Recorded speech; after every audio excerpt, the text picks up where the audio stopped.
All right, we're good on that one. Let's see what other samples we got.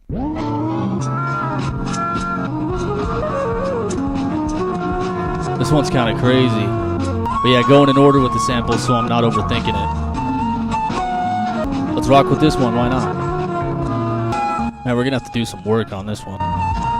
Sometimes I wish I had more functionality, but the limitations cause me to get a little bit more creative, I've found over the years. So sometimes I even unplug just one of these SPs, like just this guy right here. Sometimes I'll just straight unplug everything from it and I'll just rock on that. Load up a little loop, chop it up. I don't know if you've heard of the resample method on the SP404s, but you just basically hit record and then you just by ear lay out a drum loop. Then you just keep that looped and just keep laying on top of it. So there's no like sequencer, there's no click track, there's nothing. It's just you just lay out drums from your head and then you just keep building on top of it. So that's actually a lot of fun.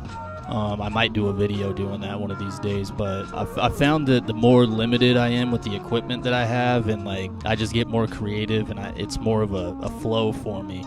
Like I've tried using DAWs, and I'm just so overwhelmed with all the plugins, and like, you know, they're releasing this new pack of plugins, and there's 15,000 sounds in it, and I'm like, what am I gonna do with all these sounds? You know what I mean? But whatever works for you, but I just don't like being overwhelmed and keeping it simple, you know?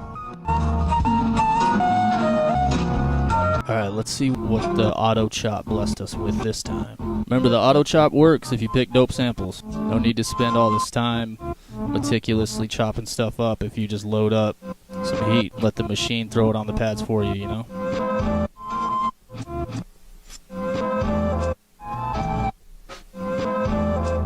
Thinking about speeding this one up a little bit, maybe going back up to 86 BPM.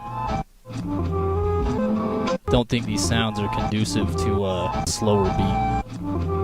We'll start at 86 and see where it goes.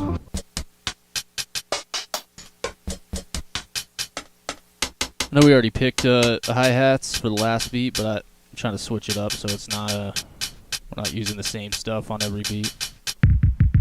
Probably use the same kick though. Like I said, I've been on this kick for like 15 beats straight. I'm not ready to let it go. This is one of my go-to snares right here too. This thing is fat.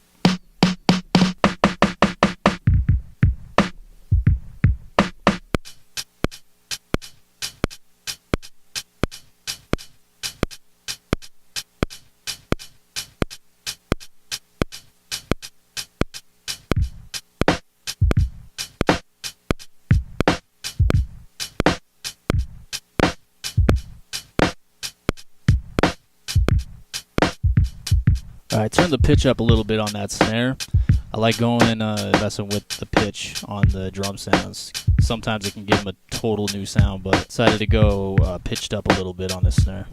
See what we can come up with as far as samples go.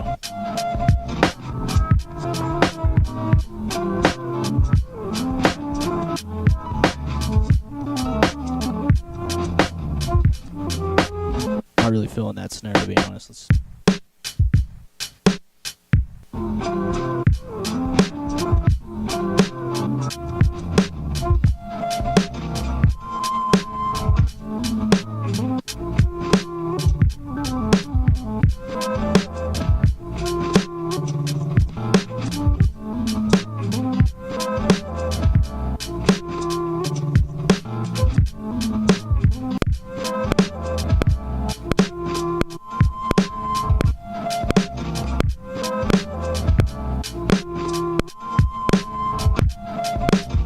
Like I said, when you get that loop, I need to be fast to record it, so for one, I don't forget it, and for two, if I keep testing and trying out different things, I usually just lose the first one that was good anyway, so I might as well just keep it simple and lay down that first one that comes.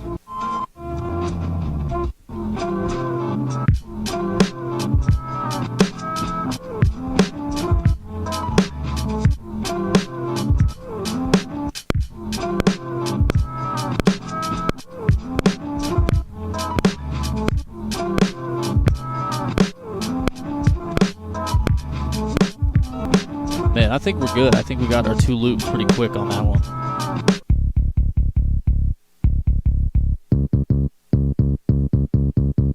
It's fat, chunky bass line time. So I'm going to really take my time and just make the bass hit at certain parts of the sample, like that flute in the background. I'm going to try to match that bass, the bass up with that flute.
Alright, we got it. I think we're ready to record this one too.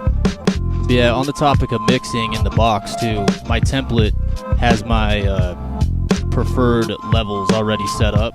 So all I do is turn on my compression on my SP, and then my stuff's already set up to go as far as mixing goes. So I don't have to spend too much time on that, which is nice.